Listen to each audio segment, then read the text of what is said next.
안녕하십니까. 통일나우의 강혜윤입니다. 한 주간 통일 소식 브리핑에서 전해드립니다.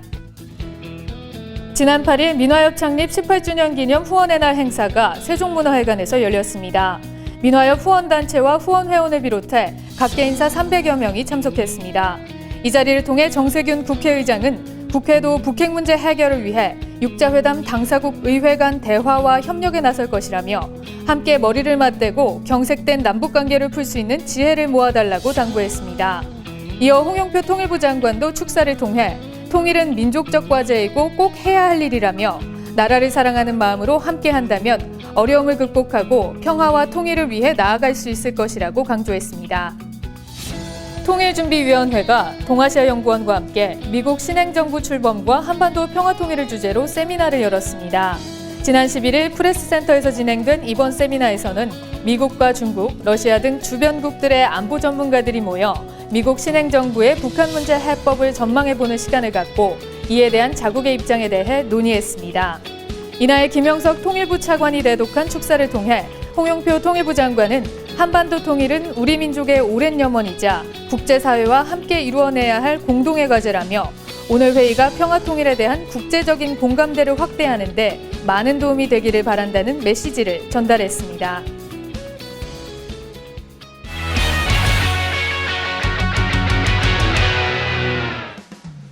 혹시 북한 음식 드셔보신 적 있으신가요?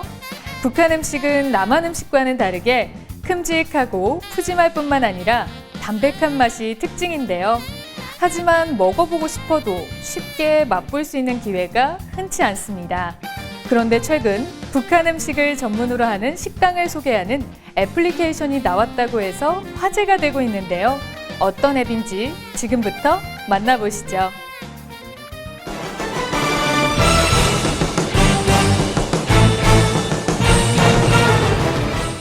바야흐로 언제 어디서든 모든 음식을 맛볼 수 있는 시대. 하지만 유난히 찾기 어려운 음식점이 있습니다. 바로 북한 음식점인데요. 그런데 이때 혜성처럼 등장한 애플리케이션. 다 함께 통일의 맛 한번 보시겠어요?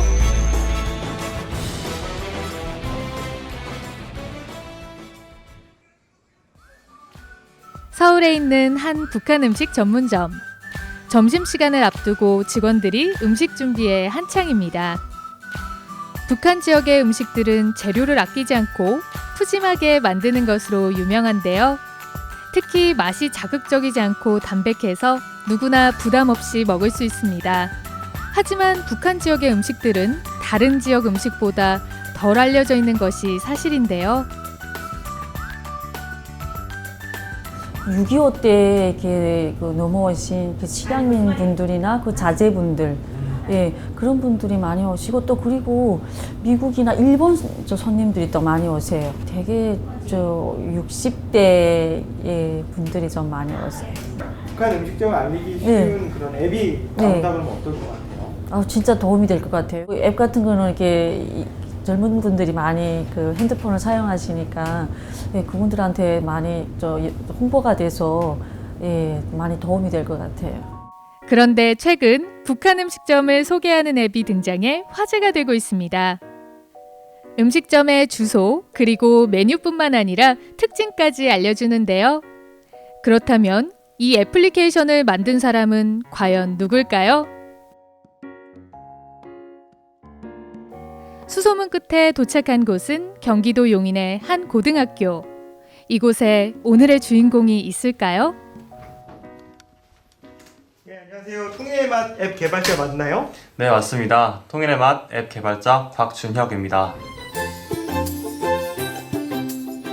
남북 통일 전도사 곽준혁 학생을 소개합니다. 준혁 군은 현재 대학교 진학을 준비 중인 수험생인데요. 잠잘 시간도 부족하다는 고3 학생이 북한 관련 애플리케이션을 만든 진짜 이유는 무엇일까요? 조금 나이 드신 분들이 오시면 식당에서 일하시기도 하고 그리고 이제 운영하시기도 한다는 얘기를 들었어요. 운영을 하거나 마케팅하거나 이런 면에서 조금 어려움이 있다고 얘기를 들었어요. 그래서 요즘에 워낙 배달이나 이렇게 막 식당 소개하는 앱들이 많잖아요. 그래서 그런 것들을 그런 탈북민이 운영하는 식당에 적용시키는 건 어떨까 생각이 들어서 그래서 제가 앱을 개발하게 됐어요. 사실 준혁 군이 북한에 관심을 갖게 된 데는 특별한 계기가 있었습니다. 청소년 포럼에 갔다 오면서 다른 나라 학생들이 이제 남북한 문제나 그리고 통일에 대해서 어떻게 생각하는지를 질문하게 되면서 그들이 우리랑 되게 다른 생각을 하고 있다는 것을 좀 알게 됐고 통일의 주역이 이제 우리나라 남북한 청소년이 되어야 한다는 생각을 하게 됐습니다. 통일에 대한 잘못된 편견을 바로잡아야겠다는 생각. 그 생각은 탈북민을 위한 봉사활동으로 이어졌습니다. 저희가 이런 이렇게 모금 활동도 하고 그 봉사 활동을 할 때 더욱 도움이 필요한 곳에 도움을 주면 좋겠다라는 생각이 들었고 우리나라에 태어나서 이렇게 학교도 다니고 이렇게 할 수 있는 모든 것들이 당연하게 받아들이는 게 아니라 그러니까 그런 탈북 청소년들도 같이 누릴 수 있었으면 좋겠다라는 생각이 들어서 특히 그런 탈북 청소년들 그리고 학교도 방문하고 그랬던 학교에서 봉사활동하고 이런 거에 더 관심이 갔던 것 같아요. 여름에 갔다가 이제 다시 이제 다 활동 마무리하고 이제 나가려는데 거기 있는 학생이 6학년짜리 아이가 이제 저한테 언제 또 오냐고 이렇게 얘기를 하더라고요. 그래서 이게 봉사활동을 이렇게 그냥 도와주는 걸로 가는 게 아니라, 그러니까 정말 장기적으로 함께 시간을 보내고 그냥 그 얘기도 들어주고 그런 게 진짜로 도움이 되는 거라는 생각이 들었고요. 준혁 군이 북한 관련 활동을 하다 보니 마음이 맞는 친구들이 모여 동아리도 만들어졌는데요. 웨이브라는 이름의 동아리, 북한 전문 웹진을 만들어 화제가 되기도 했습니다.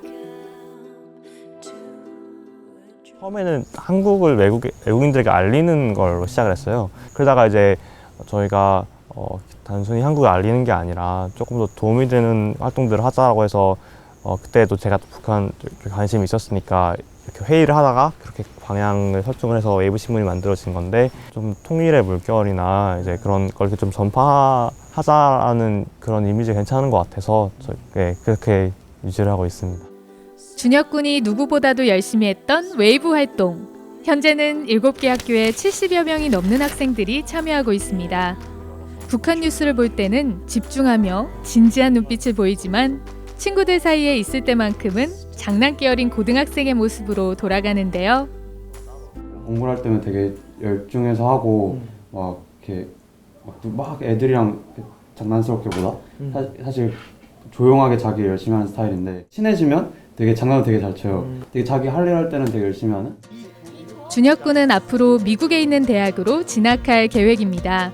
어렸을 때부터 생각해온 오랜 꿈을 위해서라는데요. 탈북민들이 안정적으로 고용이 돼서 이렇게 생활할 수 있으면 더 좋지 않을까라는 생각을 하게 됐어요. 그래서 제 장기적인 목표는 소셜 벤처를 운영하는 게 제 목표예요. 그래서 미국 가게 되면 뭐 경영 쪽 공부든 그다음에 이런 기술 쪽 공부든 그런 공부를 통해서 다시 돌아와서 그런 소셜 벤처를 운영하는 게 목표예요. 다가올 통일의 주역은 청소년이라고 이야기하는 곽준혁 군. 지금의 건강한 마음가짐이 통일을 향한 우리의 노력의 또 하나의 불씨가 되어주길 희망합니다.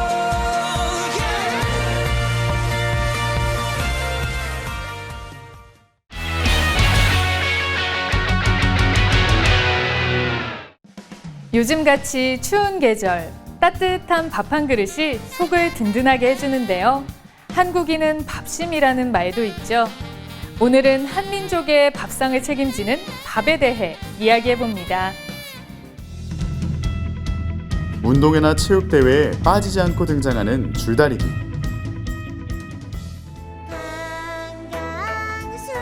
다 같이 손을 맞잡고 동그랗게 원을 그려가며 춤을 추는 강강술래. 흥겨운 자리에 절대 빠질 수 없는 우리의 전통 풍물놀이, 농악. 여기에는 하나의 공통점이 있다. 줄다리기는 승패에 따라 한 해 농사의 기륭을 점쳤고,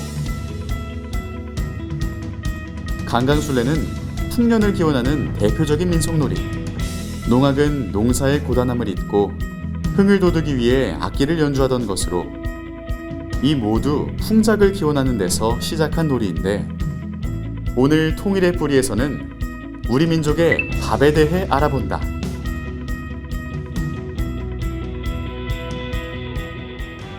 올해도 풍년이다. 넘실거리는 황금들판. 누렇게 익어 고개를 떨군 벼의 물결은 보는 이들을 절로 흐뭇하게 만든다. 올 한 해도 헛되지 않았구나. 농부의 땀방울이 그대로 담긴 수확물, 바로 쌀이다. 쌀 하면 가장 먼저 떠오르는 경기도 이천에서는 매년 가을이면 풍성한 수확에 감사하며 쌀 문화축제를 연다.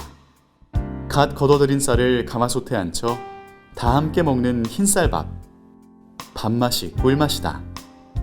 세종대왕의 손자인 성종이 세종릉의 성묘로 갔다가 비를 만나서 그때 잠시 이천에 머무르게 되었어요. 그때 우리 이천쌀로 밥을 맛있게 해드렸는데 드셔보니까 너무 맛있어서 그 이후로는 우리 임금님께 진상되게 되었습니다. 근데 이렇게 우리 이천쌀을 똑같은 품종을 심더라도 타 지역에서 재배했을 때보다 훨씬 맛있는 이유가 있어요. 계절의 기온차가 크고 밤낮의 일교차가 크기 때문에 결실과 품질이 우수하고 결실기에 이르러서는 일조량이 높기 때문에 벼의 농사에는 아주 적합하다고 할 수 있습니다. 보기만 해도 군침이 돌 정도로 윤기나는 흰쌀밥. 우리가 먹는 음식을 통틀어 이르는 말이 밥이고 식사하자는 말은 밥 먹자. 상차림은 밥상이라고 한다. 아무래도 우리 한국인은 태어나면서부터 쌀밥과 함께 한다고 볼 수 있습니다. 우선 산모가 맨 첫 술을 먹는 게 흰쌀밥과 미역국이고요. 또 예전에 우리 흥부전을 보면 흥부전에서도 가장 먼저 박에서 나온 게 뭡니까? 기아집도 아니고 금보화도 아닙니다. 흰쌀이었습니다. 이렇듯 우리에게는 가장 중요한 게 흰쌀밥을 생각을 하게 되는데요. 한반도에서 벼농사가 시작된 건 청동기 시대로 추정된다. 통일 신라 시대에는 농업 용수를 확보하기 위해 대규모의 저수지를 축조했다는 기록도 전해진다. 하지만 쌀이 주식으로 자리 잡은 건 조선 시대에 이르러서인데 농사는 천하의 근본이라고 했던 세종대왕이 농사 짓는 방법을 촉망라한 농사직서를 편찬하면서부터 쌀은 비로소 대중화되었다. 하지만 이때까지도 흰쌀밥은 부자나 양반의 상징이었으며 일반 백성들에게는 특별한 날에 먹는 특식이었다. 이후 일제강점기, 일본인들의 무자비한 쌀 수탈, 광복 후에는 악몽 같은 보릿고개를 겪으면서도 우리 민족은 눈부신 발전을 이룩했고 1970년대 들어 비로소 원 없이 밥을 먹을 수 있는 시대를 맞이하게 됐다. 하지만 북한에서는 80년대 이후 식량난 소식이 끊이지 않고 들려오고 있다. 북한 사람들도 주식으로 쌀밥을 선호합니다. 그러나 생활 수준에 따라서 흰 쌀밥을 먹는 계층과 옥수수 쌀로 지은 강냉이밥을 먹는 계층이 구분되는데요. 국가 배급이 정상화되던 시기에는 평양과 지방, 간부와 일반 주민, 그리고 경제적 토대가 있는 가정과 그렇지 못한 가정에서 흰 쌀과 옥수수 쌀을 몇 대 몇으로 섞어 먹느냐가 생활 수준을 결정짓는 요인이었습니다. 이러한 현상은 모든 북한 주민에게 해당되는 것은 아닙니다. 아직도 옥수수 한 끼 밥을 해결하지 못하여 빈곤한 삶을 살고 있는 북한 주민들이 있음을 잊어서는 안 될 것입니다. 오랜 식량난으로 인해 쌀이 부의 상징으로 자리 잡았다는 것. 뿐만 아니라 북한에서는 쌀 가격이 물가의 척도라고 하는데 현재 북한의 시장에서 쌀 1kg당 가격은 북한 원화로 4,500원 내지는 5,000원 정도 하는데요. 만약 그 해에 풍년이 들었거나 혹은 대북 식량 지원에 의해서 시장에서 유통되는 쌀 공급량이 증가하면 쌀 가격이 하락하게 되고 이는 다른 상품의 가격 저하도 유인하게 됩니다. 어떤 경우는 시장에서 상거래를 할 때 텔레비전 수상기를 사고 싶은데 현금이 없으면 그 가격만큼 쌀을 대체하여 물물 교환을 하기도 합니다. 밥상은 생존과 힘, 일과 휴식을 의미하기도 한다. 밥을 먹는다는 건 아주 단순한 행위지만 우리 민족에겐 큰 의미를 갖고 있다. 남과 북이 함께 모여 넉넉하게 밥 한 끼 먹는 그날을 기다려본다. 오늘 준비한 소식은 여기까지입니다. 이상으로 통일 나우를 마칩니다. 시청해주신 여러분 고맙습니다.